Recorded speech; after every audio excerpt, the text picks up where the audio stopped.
Gold, trusted gold buyers. మీరు తాకట్టు పెట్టిన బంగారాన్ని విడిపించి ఈ రోజు ఉన్న మార్కెట్ ధరకు కొనబడును. రిపీట్ మోడ్ లో వింటున్నటువంటి ఒక పాట ఉర్రు తొలగిస్తోంది, ప్రతి ఒక్కరిని కనెక్ట్ చేస్తోంది.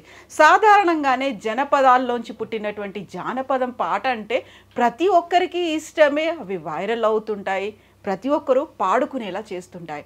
బట్ ఇప్పుడు వైరల్గా ట్రెండింగ్లో ఉన్నటువంటి పాట పాడినటువంటి సింగర్ అండ్ లిరిసిస్ట్ మనతో పాటుగా ఉన్నారు.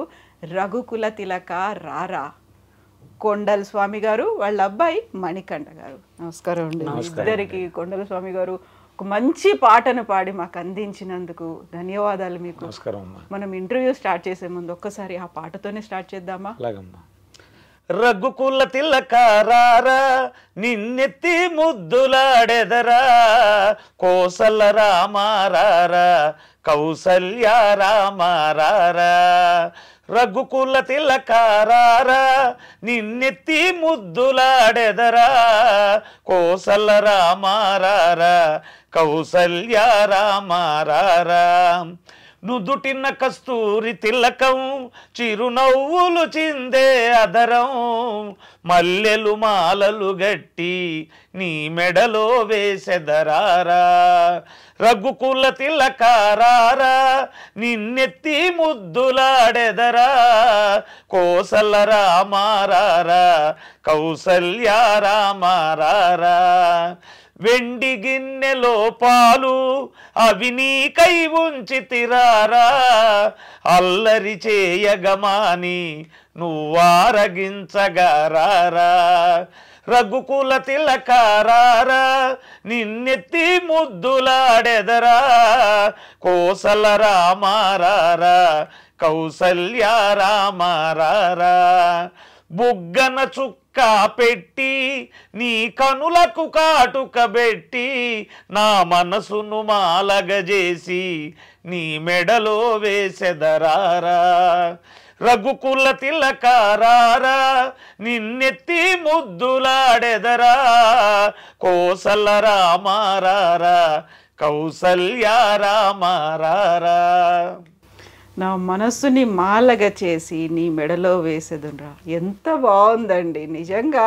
అలా కళ్ళు మూసుకొని ఉంటే ఎదురుగా బాలరాముడు ఆనందపడుతున్నాడేమో, సంబరపడుతున్నాడేమో అనిపించేంతగా. అందులోనూ మీ వాయిస్ ఈ పాటకి పర్ఫెక్ట్గా సరిపోయింది. అసలు మీరు కాకుండా మీరు కూడా పాడతారా మణికంఠ? నేను పాడతాను. ఏ పాట పాడతారు మీరు? రెగ్యులర్గా ఈ పాట పాడారా లేకుంటే వేరేనా? వేరే నేను పాడిన సాంగ్స్ వేరే ఉన్నాయి మేడం. ఈ పాటను ట్రై చేశారా మీరు? ఈ పాట అంటే లైవ్లో పాడతాను మేడం, మామూలుగా ప్రోగ్రామ్స్ అప్పుడు. కాకుంటే కొండల స్వామి గారు నిజంగా బాలరాముడు ఆనందపడుతున్నాడు కావచ్చు అక్కడ. ఎప్పుడెప్పుడు నేను పాలు తాగాలా అని ఎదురు చూస్తున్నాడేమో అనిపిస్తోంది ఈ పాట. ఎలా దొరికింది అసలు ఈ పాట మీకు?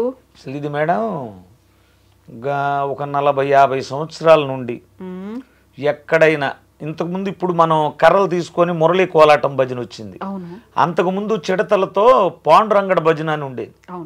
అప్పటి నుంచి కూడా ఈ పల్లెటూళ్ళల్లో శ్రీరామనవమి సందర్భాల్లో ఈ పాండురంగడ భజనలు ఈ పాటలు పాడుతూ ఉండేవాళ్ళు. అయితే చిన్నప్పటి నుంచి వింటున్నా, నేను ఇది వింటున్నాను. నేను ఆర్కెస్ట్రా పెట్టిన తర్వాత లైవ్లో కూడా పాడుతున్నా. ఇంతకుముందు కొంతమంది కూడా చేస్తున్నారు. అయితే ఆ పాట నేను ఒక సందర్భం ఊహించుకొని చేశా. ఇప్పుడు అందరూ పాడతారు, నాకు మనస్సులో ఒక సందర్భం ఉంది. మాతృవాత్సల్యంతో చూడండి, శ్రీరాముణ్ణి కౌసల్య కంది, రామాయణంలో పెంచింది కైక అని చెప్తున్నారు.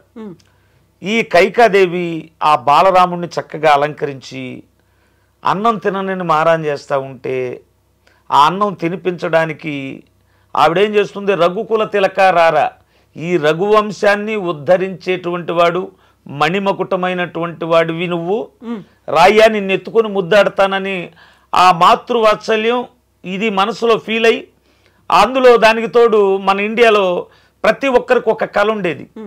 మరి ప్రతి ఊళ్ళో గుడి ఉంది, ప్రతి హృదయంలో రాముడు ఉన్నాడు. కానీ శ్రీరాముడు పుట్టిన నివాసంలో ఆయనకంటూ ఒక గుడి లేదు, అయోధ్యలో లేదు. అప్పుడు ప్రతి ఒక్కళ్ళ మనసు కలసి వేసేటువంటి విషయం.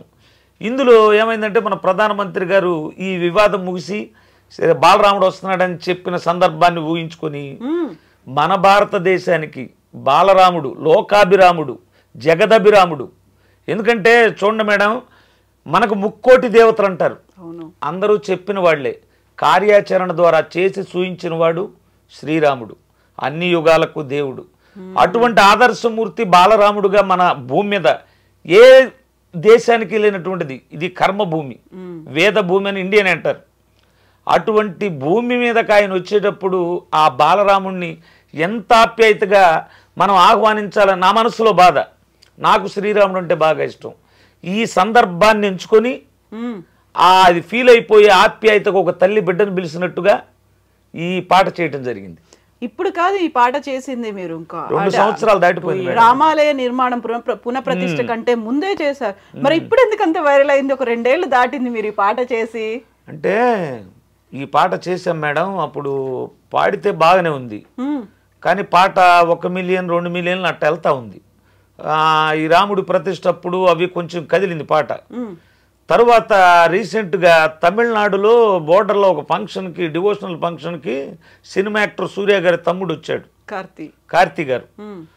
వచ్చినప్పుడు ఈ రఘుకుల తిలక రారా అనే దానికి ఆయన స్టెప్పులు వేసినట్టుగా ఇన్స్టాగ్రామ్లో రీల్ వచ్చింది మేడం. నాకు ఇన్స్టాగ్రామ్ తెలీదు, ఎవరో చూసి నాకు వాట్సాప్లో పెట్టారు, నీ పాట కార్తీ స్టెప్పులు వేసాడని.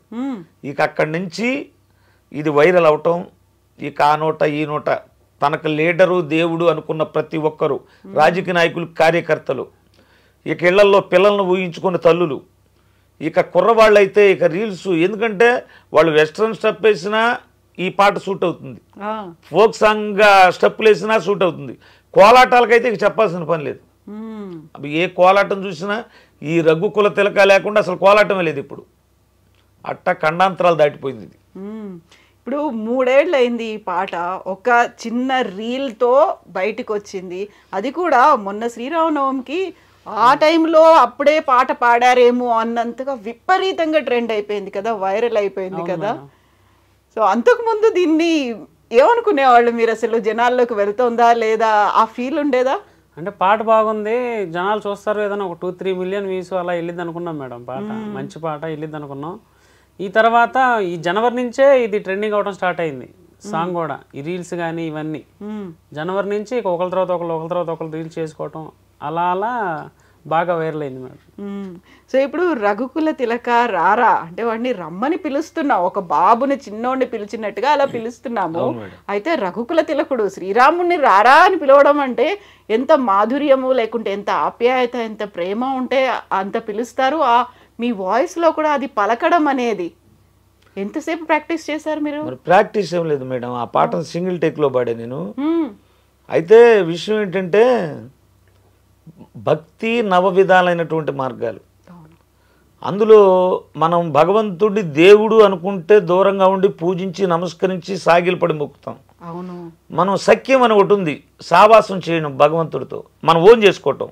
భగవంతుడు మా ఇంట్లో వాడని అట్ట ఓన్ చేసుకున్నప్పుడు, ఇప్పుడు మీరు రామదాసు కీర్తనలు ఉంటాయి, ఎవడబ్బా సొమ్మని కొలుకుతూ తిరిగేవు రామచంద్ర అని. మరి అంత మాత్రాన భగవంతుడిని తిట్టినట్టేనా రామదాస్ గారు? అది లోపల ఉన్నటువంటి ప్రేమ. నేను కొంతమంది నాకు కామెంట్లు వచ్చినాయి మేడం, అంతలావు దేవుణ్ణి పట్టుకొని కొండసం రారా పోరా అంటున్నావు, ఇది ఎంతవరకు న్యాయమని కామెంట్లు చేశారు. దానికి నేను సమాధానం ఛానల్ ద్వారానే చెప్పా. అయితే భగవంతుడిని ఒరేనంత మూర్ఖుని కాదు, అందులో నాకు ఇష్టమైన దేవుడు, నేను ప్రతినిత్యం రామ ఆనందే నాకు పొద్దుపోదు. నేను ఆటో నడుపుతాను మేడం, అనౌన్స్మెంట్ ఆటోలు నడుపుతాం మా అబ్బాయి నేను, మైకులు కట్టుకొని పాసింజర్లు తోలం. ప్రతి ఆటో వెనక రాముడే నా దైవం అని ట్యాగు ఇప్పుడు కాదు, ఎప్పుడు 30 సంవత్సరాల క్రితం తగిలిచ్చింది. అప్పటి నుంచి, ఎందుకంటే ప్రతిరోజు రామాని పలకాలి. ఒకటి నాకు ఈ లైఫ్ ఇచ్చింది అయ్యప్ప స్వామి, అయ్యప్ప స్వామిని కూడా ప్రతిరోజు పిలుచుకోవాలని మా అబ్బాయికి మణికంఠ అని పెట్టే పేరు. ఈ అట్టడప్పుడు ఒక తల్లి బిడ్డని రమ్మని పిలవటం ఇది, అంతేగాని రారా అంటాం కాదు. అది దానికి అర్థం చెప్పాను నేను. ఇప్పుడు ఇంత నవవిధ భక్తి మార్గాలు వీటన్నిటి గురించి ఇంత చక్కగా చెప్తున్నారు మీరు, ఎంతవరకు చదువుకున్నారు? నేను 92లో ఇంటర్ వరకు చదివాను మేడం. అయితే నాకు ఈ భక్తి అలవడింది మాత్రం నేను మాల వేసుకున్న తర్వాత 86-87లో మాల వేసుకున్నా. మాల వేసుకున్న తర్వాత వీటితో పాటుగా పెద్ద పెద్ద వాళ్ళ ప్రవచనాలు విన్నా. తర్వాత రామాయణం, భారతం, భగవద్గీత ఇవన్నీ కూడా చదివాను. చదివిన తర్వాత కొద్దిగా నాకేం అర్థమైందంటే కలియుగంలో ఈ సంకీర్తన, ఈ భజనకున్నంత శక్తి దేనికి ఉండదనేటువంటిది ఉపనిషత్తులో ఒక వాక్యం ఉంది మేడం. కృతే యాజన్ యజ్ఞస్తత్రేతాయాం ద్వాపరే ధ్యాయాన్ యదాప్నోతి తదాప్నోతి కలియుగే సంకీర్త కేశవం. నీకు కృతయుగం, త్రేతాయుగం, ద్వాపర యుగాల్లో యజ్ఞయాగాది క్రతువులు చేస్తే ఎంతైతే ఫలితం వస్తుందో కలియుగంలో సంకీర్తన రామ, శ్రీరామ అంటే అంత ఫలితం వస్తుందని ఉంది. మన పూర్వీకులు కాశీ వెళ్ళేవాళ్ళు, అక్కడ చనిపోతే కైలాస ప్రాప్తి కలిగేది. కాశీలో కూడా ఆ చనిపోయేవాడి చెవులో చెప్పేది శ్రీరామ, ఇదే శబ్దం మేడం. రామనామం అంత రుచికరమైంది, అయితే దాన్ని ఆస్వాదించగలిగి ఉండాలి.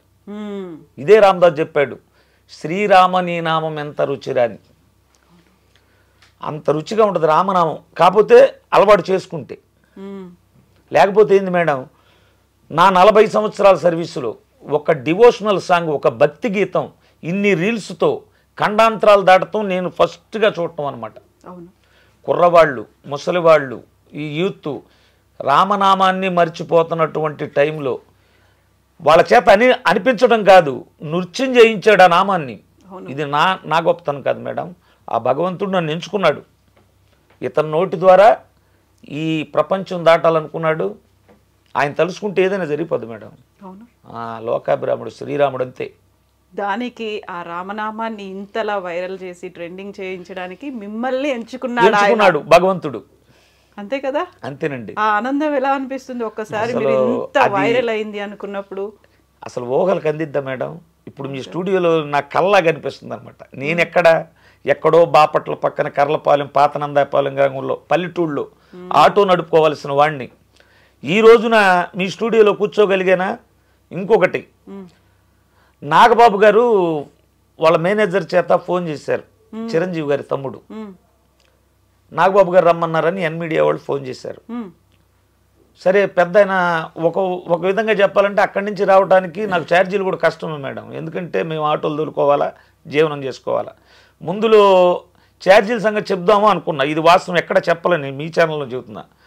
అందులో మా మిస్సెస్ వచ్చి, ఏమయ్యా ఎప్పుడు ఉండే డబ్బులే, అంత పెద్ద ఆయన పిలిచిన తర్వాత వెళ్ళకపోతే బాగుండదనే కాడికి మళ్ళీ సాయంత్రం తిరిగి నేనే ఫోన్ చేసి వస్తున్నానండి అన్న.